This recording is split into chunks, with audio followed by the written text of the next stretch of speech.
Let's tune in live into our hot podcast, Imbaula Azishe Imbaula. Hi everyone, my name is Indiphile, but you can call me Indi. My pronouns are she, her. And welcome back to our fourth episode of Imbaula podcast. As in our previous episodes of Imbaula, we spoke about how our queer joys have been stolen from us and how we can reclaim it. And I think that's what we're about to do in this episode. So I have Kamo and Sarah. Hi everybody, I am Mangwane. I use she/they pronouns. Hi everybody, I'm Sesethu, but you can call me Sarah, surname August. Pronouns are she and her. Okay, great. So how we've spoken a lot, like Indy said, about the ways that our queer joy has been stolen from us. We've hinted in the past two episodes on how we can actually reclaim it. For you, what does reclaiming queer joy look like? In the previous episode, Sarah was with us and we spoke about, us being called unAfrican. And yeah, can you just give us a recap of what you said you wish or dream of when you reclaim our queer joy? I said I dream of a world where there's like where we treat each other as equal. We like when I look at Indy, I look at Indy as a person, not a lesbian or looking at her masculinity or whatsoever. But like I don't know, man. I feel like we're always trying to keep we're saying you see now we're saying we're reclaiming. Yeah, we're saying we're reclaiming our what do you call it? Our queer joy. Queer joy. And I'm thinking about like, why do we have to reclaim it? Yeah. So I dream of a world where we don't have to reclaim queer joy, where everyone is just where we don't even have to label ourselves. Where if they see me as sad, people must look at me as sad, not as a black lesbian that stays in Kailicha. Yeah. So yeah. Definitely. And for you, Indy, what do you think? For me, I also dream about a world where I can just be myself without having to think twice on how people might perceive me or what they are going to say about me when I walk. Let's say I'm walking with my girlfriend in the street. You know what I'm saying? And yeah, that's basically what it means for me. Yeah. And what I'll lead the audience into something. All three of us here are artists in some form. Yeah. I write. You do music and you're a poet. And how do you feel that queer joy shows up for you in those spaces?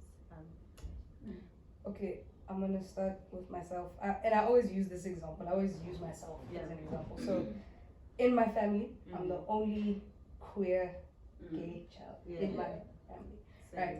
And I always and with that, I always felt like I was the different one in my family. I always went straight from however a child should be at home, and so I sort of felt left out in a sense.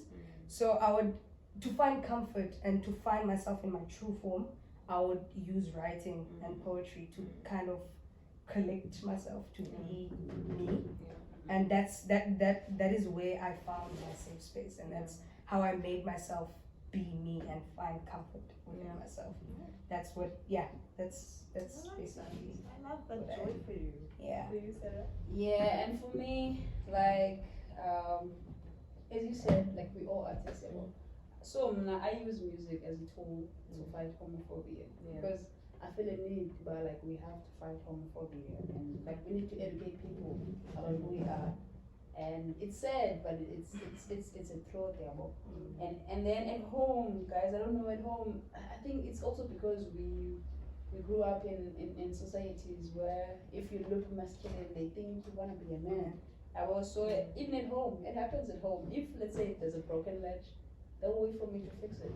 And I'm not complaining or saying that there's I don't know. There's no at home we don't have brothers. It's only sisters. But they always treat me like they are brother. Yeah. So I'm not complaining, but I also feel like it shouldn't be like that.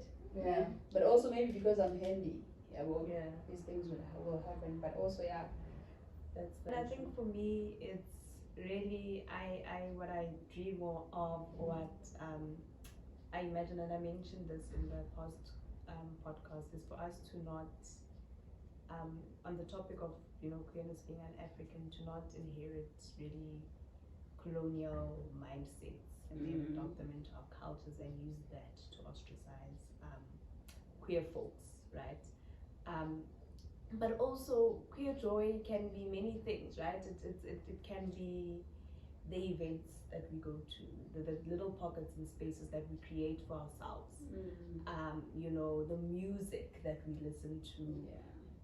Those there's inside jokes. There's things that sometimes you will only understand or get because you're a queer person.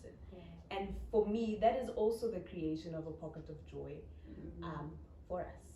And that's exactly what we're trying to do with Imbawula Queer Podcast. We are trying to create another pocket of queer joy in the digital space. So I wanted to talk about the digital space a little bit. Why?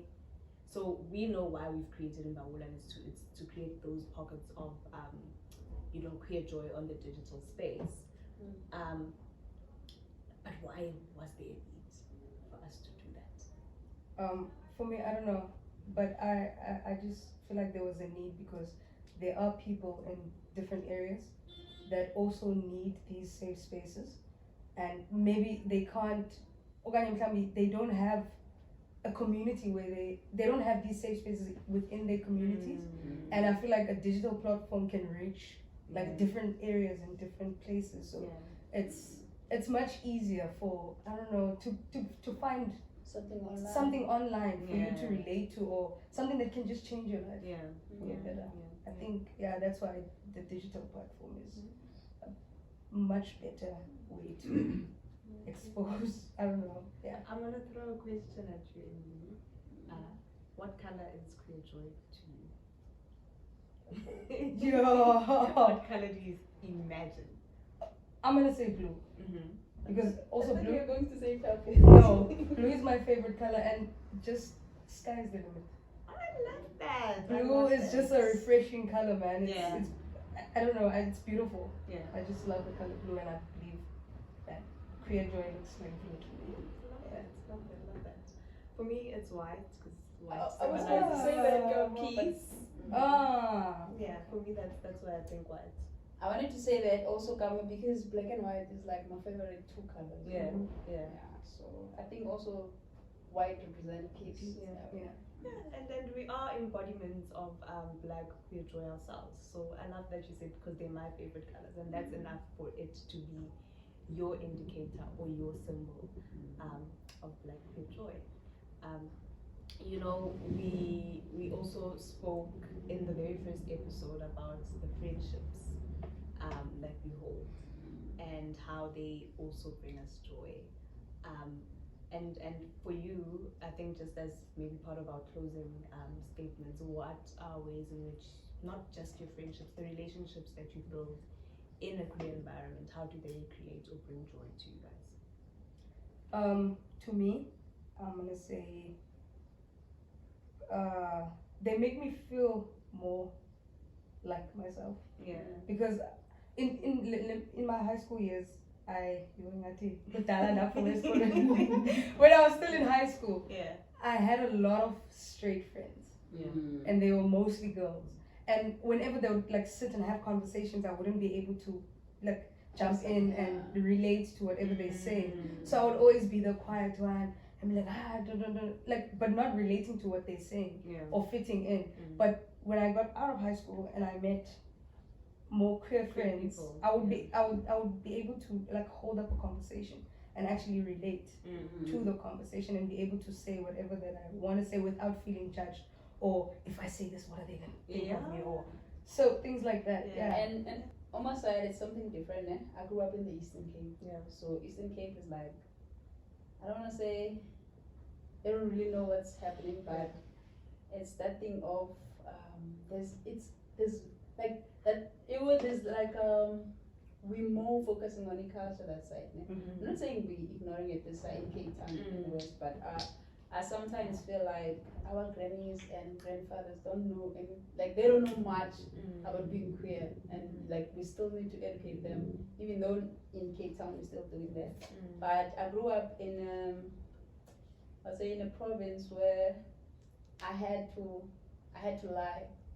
That I would say, I remember I used to say that I knew there was like a difference between a tomboy and being a lesbian. So people would question me, well, why do you like dressing like a man? And I would be like, nah, I'm a tomboy, I just like this dress code. And deep down I knew, but like I loved girls and I had a girlfriend. I was having a conversation with Indi and Zuko earlier. We were talking, okay, Zuko is Zuko, ne? But we were saying, we were like trying to tell Zuko that, okay, we love like lesbian girls, and being at sick makes it like I'll be happy at sick. I don't care. Okay, I'll leave. I get because I know that I'm safe at sick. But I mean, in Rands, I would never do that because there's a lot of audience. There's like straight men. I don't want to step in your foot and be like, see. And then when I'm at sick, I become myself, and I always say that sick is more like home. For you. But okay. I don't want to put about sick. I actually have a question. Is sick thing is stamped now as a queer vibe kind of vibes? A lot of queer people occupy the space more than heterosexual people. Yes. Because the last time I was like, Yastas, the bouncer was like, you going home.